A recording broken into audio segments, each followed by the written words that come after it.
This is our presentation on the Rocky Mountains by Maria, Jolina, Landon, SK, and Kayla.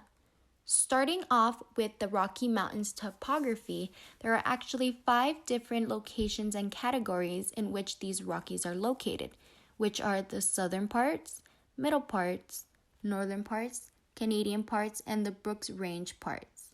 And 6 of these states are actually referred to as the Rocky States, which are Montana, Idaho, Wyoming, Nevada, Utah, and Colorado.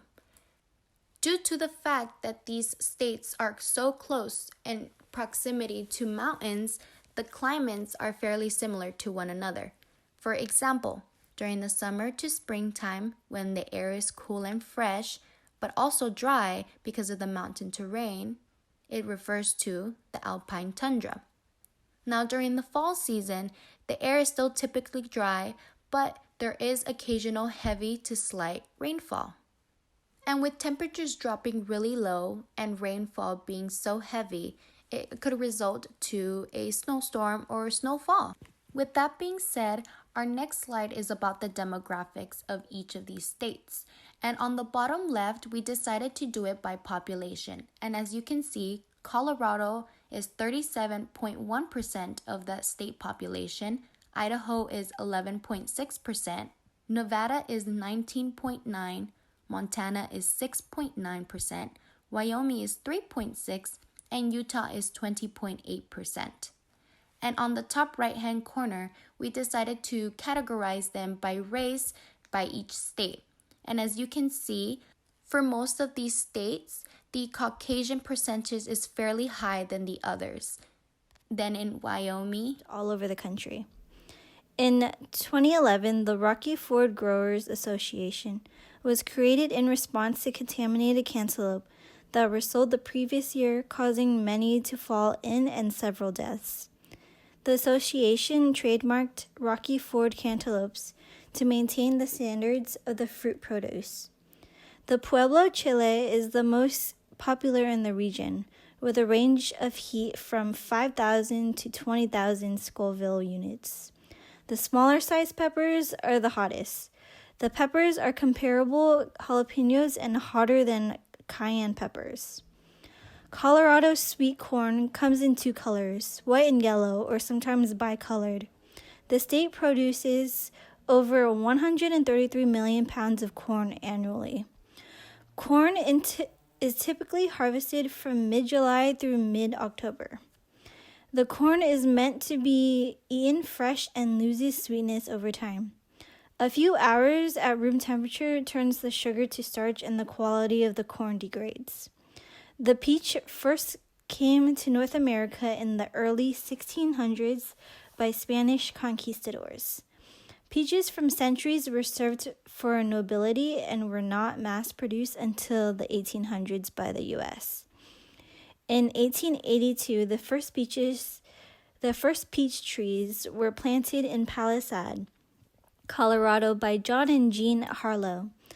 Knowing they would need a more arid habitat, John Harlow created a canal system that brought water to the town from the Colorado River. By the early 1900s, around 25,000 peaches were shipped out daily. The Palisade peaches are world famous and the pride of Colorado. The Rocky Mountain states were heavily influenced by the cowboy and rancher culture. Lots of their inspiration came from the West due to the rapid settlements of pioneers during the gold rush. Wineries and animal hunting were also a huge influence in their cuisines. Some of the common spices and seasonings include sorbitol spices, oregano, basil, thyme leaves, paprika, turmeric, dextrose, and tricalcium phosphate. Traditionally, these are all used with either game or fish to help survive long winters.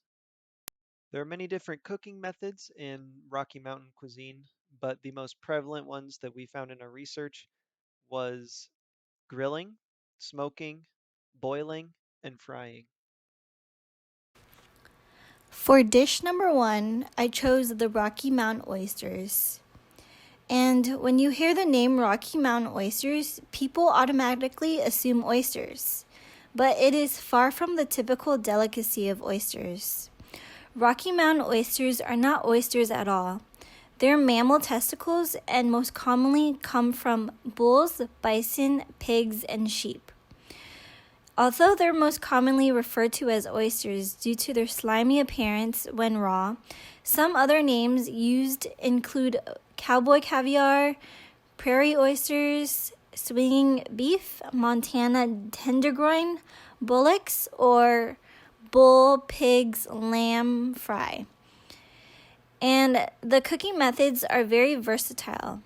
Although Rocky Mountain oysters can be sautéed, braised, broiled, and poached, they're most often peeled, pounded flat, coated in flour, salt, and pepper, and fried.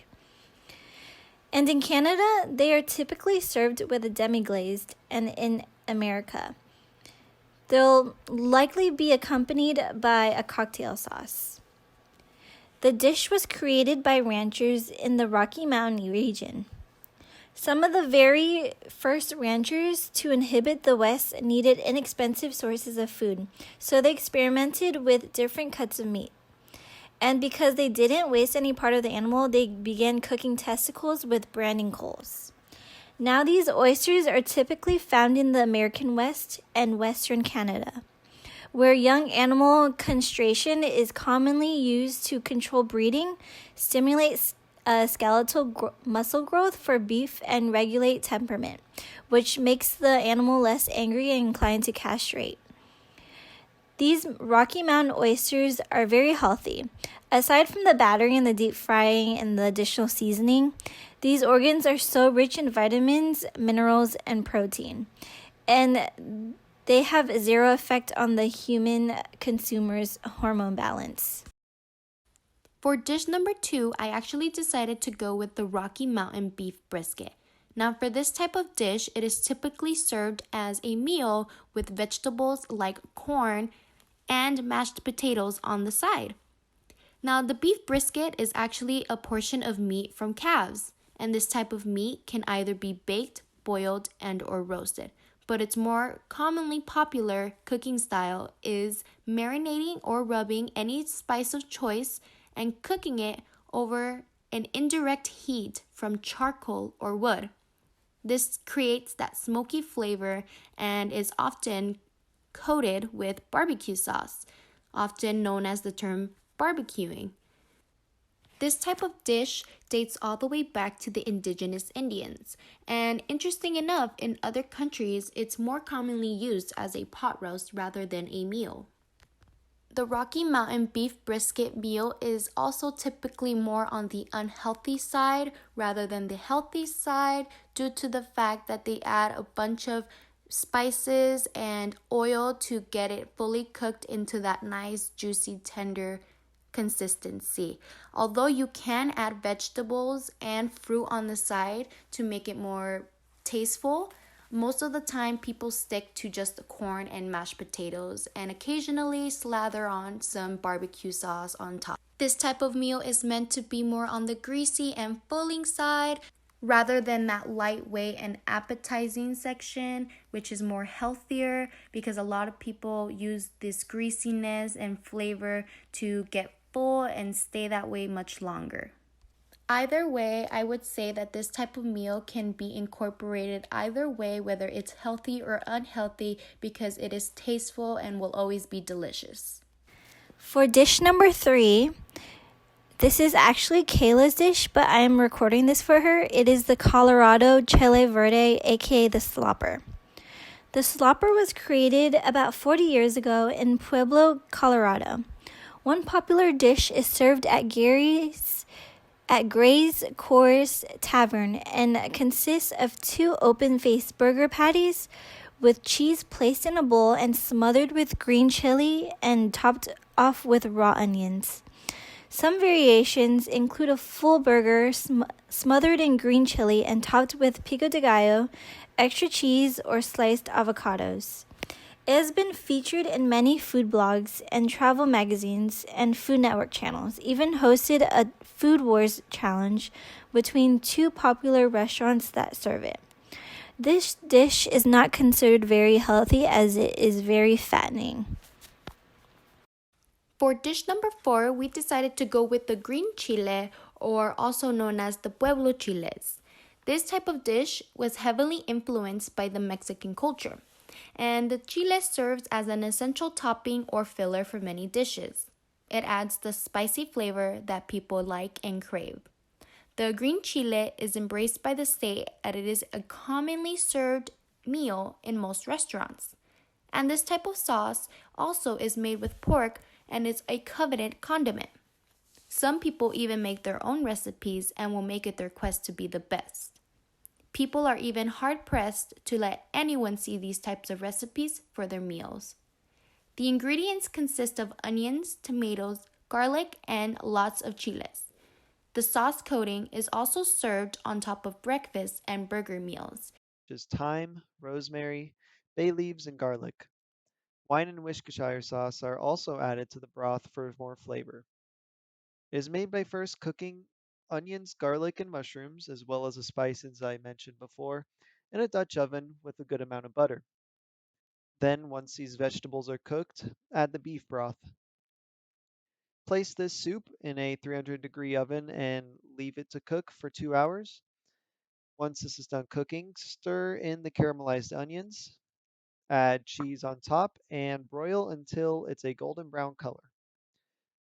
This dish originated in ancient Rome and gained traction during the 18th century. Today, it is a classic Rocky Mountain dish with modern variations of an old historic dish. This meal could be considered healthy because of the wide variety of vegetables, but it could also be considered unhealthy because of all the extra added butter. Overall, it served its purpose as a fulfilling, hearty meal in the Rockies, and that is why I consider this dish healthy. So, with that being said, these are our 5 dishes that we decided on. And the question is, are they healthy enough? And these types of meals, I would say, are typically on the unhealthy side, but if offered with different alternatives, it could make it much more suitable to be eaten as a healthy lifestyle. For most of these meals, the incorporation of vegetables and smaller portions could make it much more better and even healthier for you. I would say that the unhealthiest meal out of the bunch would probably be the Rocky Mountain oysters due to how much oil is used to fry them to give them that crunchy consistency that people crave in fast food. Now, for the most healthiest dish out of the 5, I would say that the baked onion soup is the most healthiest because it incorporates a lot of vegetables and it is light on the stomach and it is not too heavy. So, to conclude the Rocky Mountains presentation, it is safe to say that each of these dishes individually allow people to incorporate vegetables and fruits into their meals to make it more accessible and suitable for their preference. We also have to keep in mind that the Rocky Mountain states and dishes were just heavily influenced on that cowboy culture due to the rapid settlements of the gold rush and probably used the greasiness of the foods to help them stay much more full longer, and that way they'd be able to travel and work much more harder for longer periods of time, which would make sense since the animal hunting was more accessible rather than the produce and the farming of crops around the areas that they were working at. Which is also why that smoky flavor was also a huge part of the Rocky Mountain states because it was more accessible to wood rather than a fryer or, say, a stove or a restaurant in which they cooked for them on a stove. They had to use their resources and whatever was around them to make their own food to last long and to survive. This concludes our presentation to the Rocky Mountains. And this is our citing page in which we listed all of the articles and websites we used in order to get all of the information on the Rocky Mountain states and dishes.